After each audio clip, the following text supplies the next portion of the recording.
Hello everybody, welcome back to another episode of Balisong Review. This time we're taking a look at a knife from Brazil called the Tucan. It's a Balisong that wages some high quality materials, but it also has a high price at $475. And with its simplicity and design, will that make it more desirable than some of the other knives of its price point? Anyways, let's find that out and take a look at it in this video.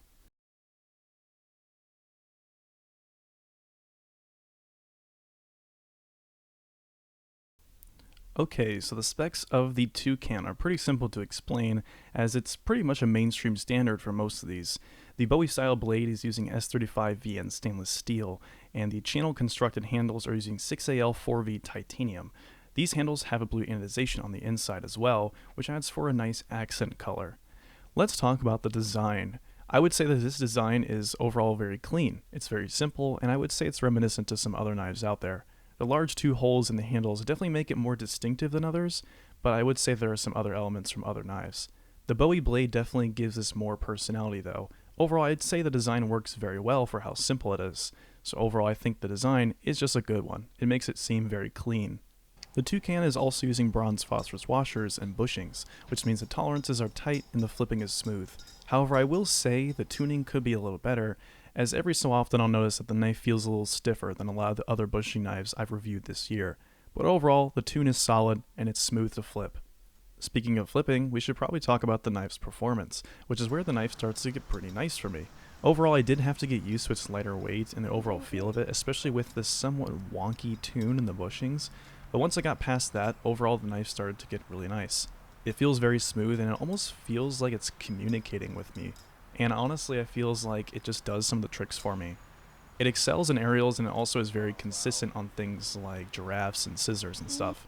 Overall, rollovers are a breeze with this knife, and in combination with the excellent sound this knife has, overall it just makes for such an enjoyable flipping experience. And honestly, I found myself quite surprised at liking this.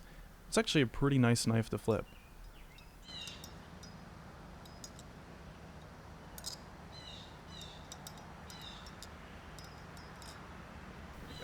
There are going to be some changes, however, like for example, thicker handles. While I think the handles are already nice as they are, especially for how thick they are, I do think, a thicker handle, especially a rounder one, would make a more enjoyable experience, especially for fans. And that is exactly what he's going to do. He says he's going to do a bigger radius on the handles, as well as deeper jimping, which will definitely improve the knife on ladders. He's also going to put a bigger chamfer in the channel of the knife to help against blade rub and such. Overall, the final price is going to be $475, and it's going to be shipped from Brazil. Overall, I'm pretty excited with the changes he's going to make in this knife, and overall, I think it's going to be a nice knife to have, especially in your collection for its price point.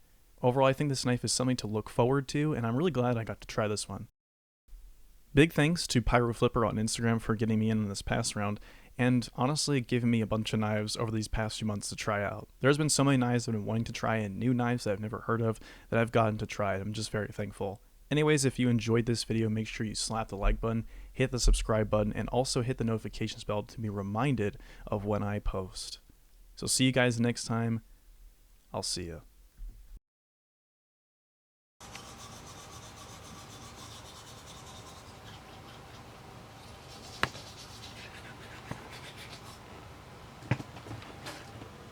Get him out of the toilet.